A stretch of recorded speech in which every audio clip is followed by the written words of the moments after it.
Hello, hi guys! Magandang hapon sa inyo lahat. This is Chimpo Masigarichano, a faith healer o Zamatarder. So ngayong hapon, natatigan natin na nagsabihin sa inyo na ating mga gabay. This is special gabay for the month of December 11 hanggang December 17 for the sign of Aquarius. So Aquarius, welcome to my channel. Ano kayang messages, advices, at spirit guides ang ating masasaga for today's video? Kanina naman kayang energy or kaganapan sa buhay ng mga Aquarius ang ating mahagilap. So guys, this reading is a journey lamang, hindi lahat makaka-resonate.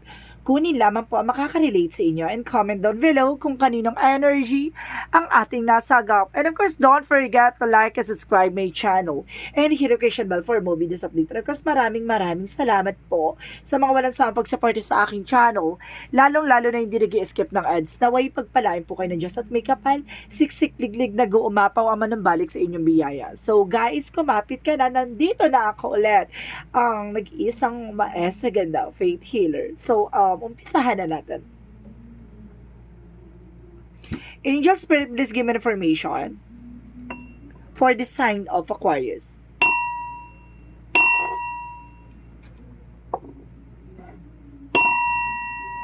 Angel Spirit, umpisahan na natin ang laban. Angel Spirit, please give me an information. So, there's a higher fun. So, there's a lesson learned, no? May mga bagay na dapat kang matutunan dito. Or may mga bagay na kailangan mong iasalang-alang. Parang ganon. There's an educations, no? Kumaga may mga bagay na dapat ka na natutunan from the past. Diyos ko. And because there's a judgment, a wake-up call. So this is the moment na parang dapat gumising ka na sa katotohanan, no? Para sinasabi dito, natuto ka na dapat sa nakaraan mo. The judgment reference at a wake-up call or kumaga, a warning for you, no? Na dapat mong laging pakakatandaan kung ano mga nangyari sa'yo from the past, na dapat mong laging iisipin, no? Na dapat nagkaroon ka na ng nadala, parang gano'n, dapat ka nang madala, no? Sa nangyari sa iyo. Because there's an Ace of Pentacles, so there's a big money and big opportunity coming in for you. So may malaking opportunity na papasok, no? So ibig sabihin may malaking pera or something na makakabili ka ng sasakyan, business, or something na bahay, no? So let's see what is additional messages. And of course guys, there's a Knight of Swords. So, there is a success driven. So, ibig sabihin, napakalapit mo na sa success. And because with the Knight of Pentacles, so there is a financial security. So, kailangan secure ka about sa finances mo. Diba? Kailangan pag-ingatan mo lagi ang mga bagay-bagay na pinagkikitaan mo or something na pinaghirapan mo, no? So, let's see what is additional messages for Angel Spirit Guides. And there's an high priestess. So there's an hidden agenda or hidden enemies, no? May mga bagay dito na parang hindi ka pa nakikita, or may mga bagay dito na parang hindi mo pa alam, no? And because there's an unexpected moment. At the same time, there's a Knight of Swords. Kumbaga sinasabi dito, there's an anxiety and deception and depressions, no?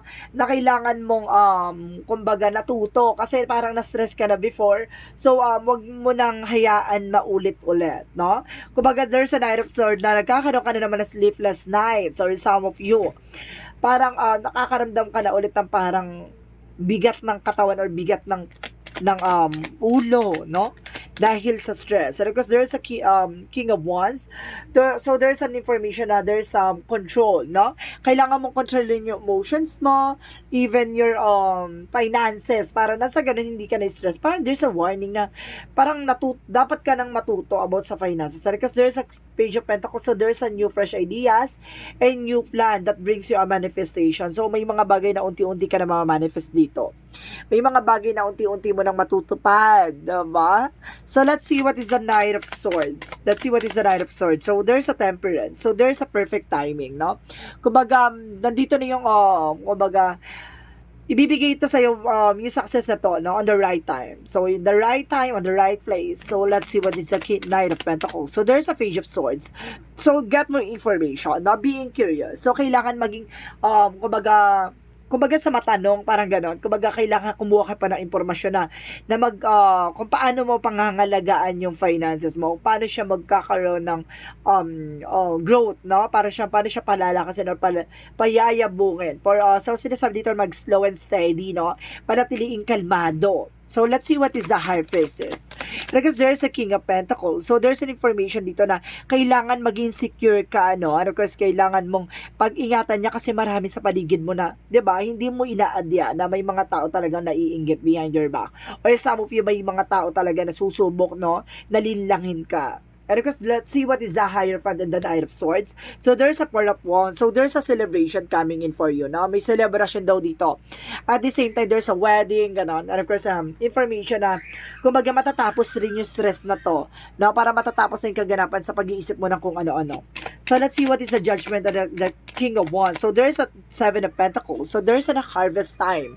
So this is the moment na parang dahil sa pag-control mo sa emotions mo, and of course na nakinig ka sa parang warning or babala ng ating angel spirit. So this is the moment na parang yung mga bagay na inantay mo or yung mga bagay na pinaghirapan mo. So ito na nga, no, makukuha mo na. So let's see what is the Ace of Pentacles and Page of Pentacles. So there's a Queen of Wands. So there's an information dito na kumbaga stability and control, no? Kumbaga magkakaroon ka ng control and stability dito. So let's see what is the Knight of Sword and the Temperance. So there's a Chariot. So there's a movement, no? Kumbaga sinasabi dito na kailangan mong mag-take ng action at kumbaga wag mong iniisip yung mga bagay-bagay sa paligid mo. So ibig sabihin magpatuloy ka na walang kinakatakutan at walang pinangangambahan, no?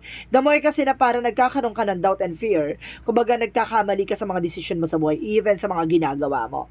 And because there's an everything is fine, kumbaga sinasabi dito na sa likod ng mga bagay na kumbaga rejection, failure mo, kumbaga huwag kang matakot, no, at sumubok ng sumubok. Take risk, no? Kumbaga sinasabi sa dito na walang nananalo ng 'di ba? Na humihinto or sumusuko sa laban. Tandaan mo, lahat ng nananalo nagdadaan yan sa mga failure and rejections, no? Kumbaga kumbaga naramdaman at naranasan nila yung naranasan mo bago sila maging matagumpay sa buhay. 'Di ba? So there is information by the High Priestess, the King of Pentacles. And because there's a Two of Pentacles. So there's a balance. So see? Kailangan mo maging balance sa emotional, practical, and of course sa material, no? O kailangan mong kontrolin yung iyong emotion kasi doon ka talaga inaatake sa emotions na yan. So let's see what is the outcome. Ang outcome is the Nine of Cups. So, meron ditong wish fulfillment, no? May kaganapan dito na matutupad to pangarap mo at matutupad to mga bagay na gusto mong mangyari. At may isa sa katuparan to, guys, na matutupad to mga gusto mong mangyari sa buhay mo. And of course, guys, there's Six of Wands. See, there's a victory and success. So, at the end of the time, magtatagumpay ka, kaya kumalma ka. No, and of course, there's an information by that card. So, there's an ending and a new beginning. Tatapusin na ng ating Panginoon yung mga paghihirap mo.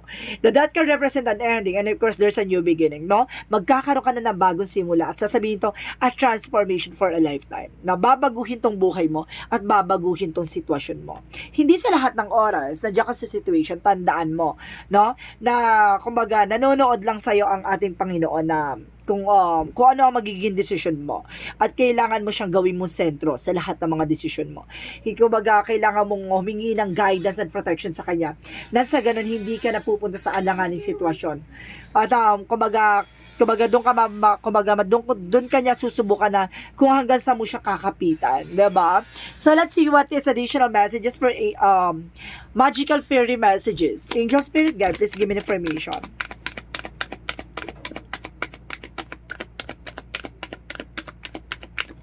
So, there is an information by your wish is granted. Oh my God! So, talagang itong pinangarap mo, ito talagang hiniling mo, ay matutupad at may isa sa katuparan. Oh my goodness! Talagang sinasabi na kumapit ka, no? Ibibigay niya yung mga bagay na yan at ipagkakaloob niya yung mga bagay na gusto mo. Diba?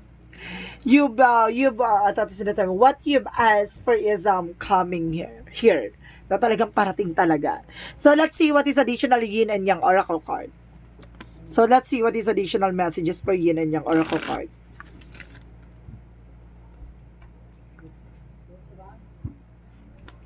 Oh my God.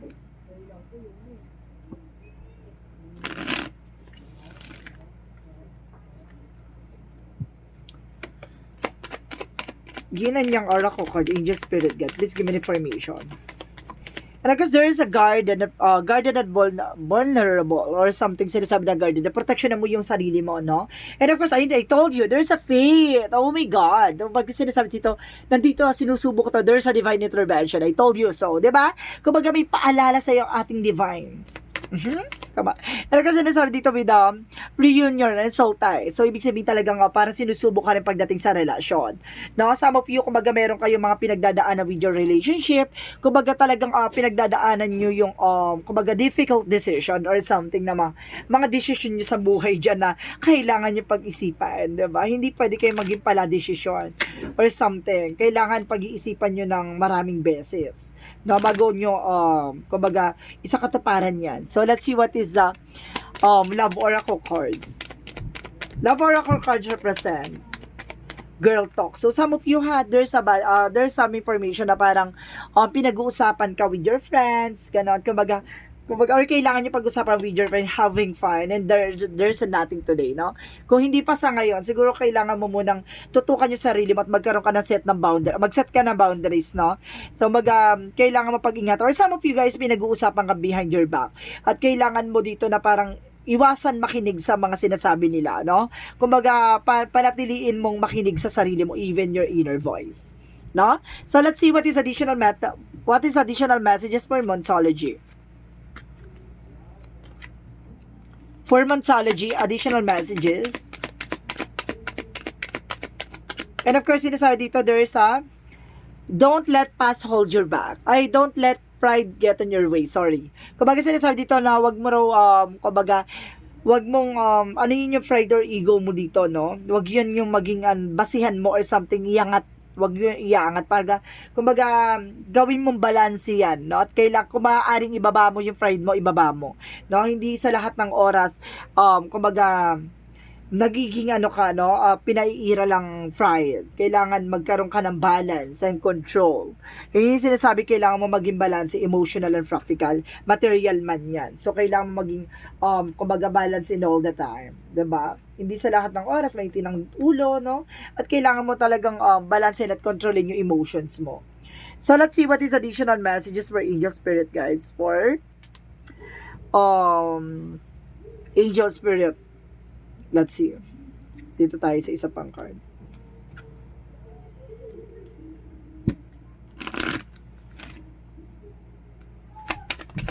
Okay, there's an information by wait, oh my God. So, there's a wait, no? May mga bagay na kailangan mo antayin. Hindi ka pwede magpala decision or something.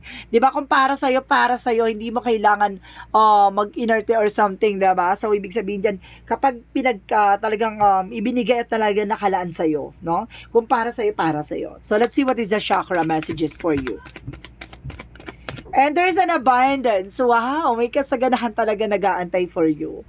No? Kumbaga nandito talaga yung finances, no? And because there's a gossip. I told you, di ba pinag-uusapan ka, gossip, no? Binagchichismisan ka, so dead ma ka lang. Hindi mo kailangang makinig sa kanila.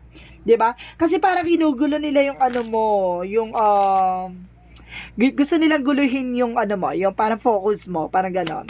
So let's see what is Arcangel Raphael. Ano kasi sinasabi din dito guys, there's listen to your intuitive feelings. So makikinig ka lagi sa inner voice. And of course, yung gut feelings mo, na wag ka nakikinig sa mga tao nasa paligid mo. Kasi minsan dyan parang binubuyo ka nila or something, binubuli ka, no? So sinasabi sa'yo dito na wag ka nakikinig sa mga tao na yan. Kasi, di ba, makakasira lang yan sa mga plano mo sa buhay mo. And of course, make a commitment. So kailangan mo magkaroon ng commitment, no? Sa love life, sa career, ganon. And of course, let's see. Go forward fearlessly. Na kailangan talaga magpatuloy ka na wala kang kinakatakutan, wala kang pinangangambahan, no? Kailangan tuloy-tuloy lang ang laban. Dead ka dapat sa mga yan. Ganon. Marunong ka dapat dumemma. And of course, there's forgive yourself, you done nothing wrong. So, ibig sabihin, patawarin mo yung sarili mo, wala kang ginawang mali. No? Talagang, may mga tao lang talaga na perfecto. No? Nag-feeling perfect. And perfectionist also, no? So let's see what is the love or what is the romance angels. What is the romance angels? Angel spirit guide. Please give me information. And keep and open mind, no? Kailangan open mind ka, no? Kailangan titingnan, kumbaga lagi mo titingnan yung lighter side of the situation, even yung mga possibilities, no? Kumbaga open mind ka sa lahat ng mga decisions, sa lahat ng mga expectations, no? Kumbaga hindi ka takot kumbaga sumugal ulit sa laban na eksena mo na yun, kung ano man gusto mo, no? Or decision mo. Laban lang ng laban, no? Deadma lang ng deadma, basta ganun. Anyway, ito yung sinasabi na courage, no? Kailangan i-encourage mo yung sarili mo na labanan na takot at pangamba, no? At of course, kumbaga, kailangan magkaroon ka ng confidence sa lahat ng ginagawa mo dahil sinasabi sa'yo dito na ikaw lang ang gagawa ng ikabubuti at kasasama mo. Diba? So, let's see what is additional messages for Angel Spirit. And of course, guys, there's infinite. So, there's nag-uumapaw talaga yung abundance sa'yo. There's an abundance here.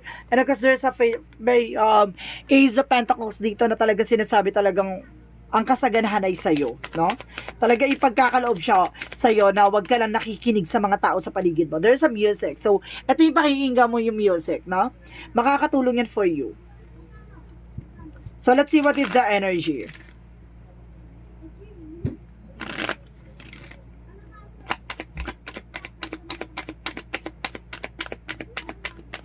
Let's see what is the energy. So, there's Magician and the Mirror. So, ibig sabihin dito, kumbaga, may there's a manifestation and reflection. So, ibig sabihin dito, kung ano man yung mga bagay na ginagawa mo, babalik sa iyo yan, no? Kumbaga, bounce back, no? There's a mirror. Kung ano yung mga nakikita mo, no? Kung ano yung mga ginawa mo, babalik sa iyo yan on the right time, on the right time, on the right place, no?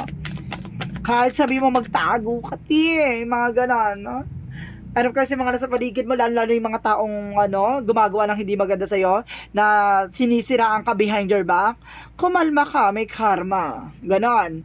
And of course, sa 5th chakra, Archangel Gabriel for your intuitions, no? Makikinig ka lagi dito sa gut feeling and of course, intuitions mo. Wag ka makikinig sa mga taong nasa paligid mo, kasi yung mga tao na yan, sisira lang yan sa'yo. So, let's see what is additional messages for Angel Spirit Guides. And of course, there is environment. So, sige na sa environment talaga, no? And of course, there is a boundary. So, kailangan mo talaga mag-set ng boundaries, di ba? There's a lot of toxicities around you. And of course, there's past over loved ones may support, no? Sinusuportan ka ng ating guardian angels, no? Even your ancestors. So, let's see what is the angels answer, no? Pwede kayo mag-question dito kung ano yung gusto nyo itanong. So, nandito yung kasagutan. Bibilang ako ng 3, kailangan kailangan nakapag-isip na kayo, okay? Okay.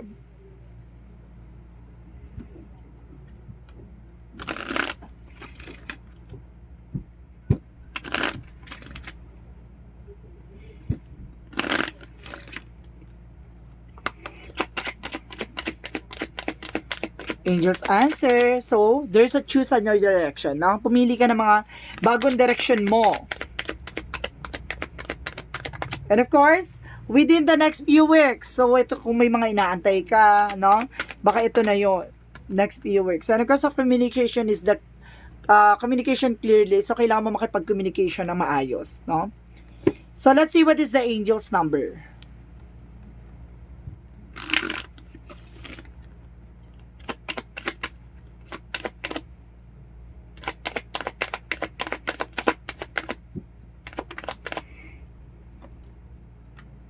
There's a 12. I am visionary.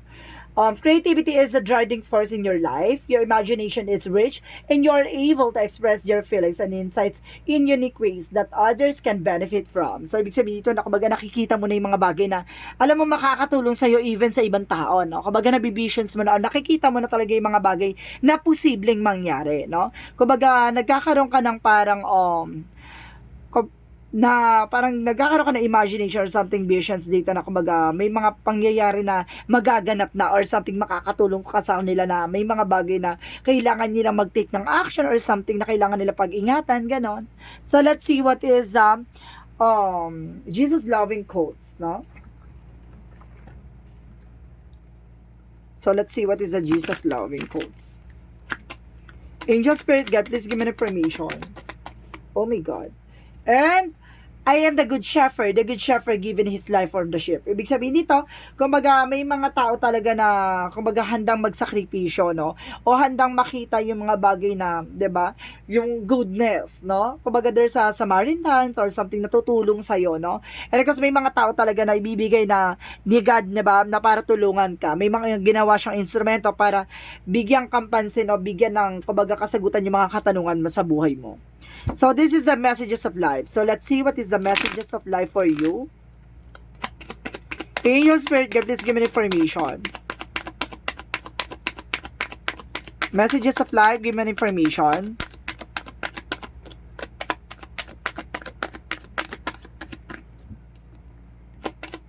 Messages of life.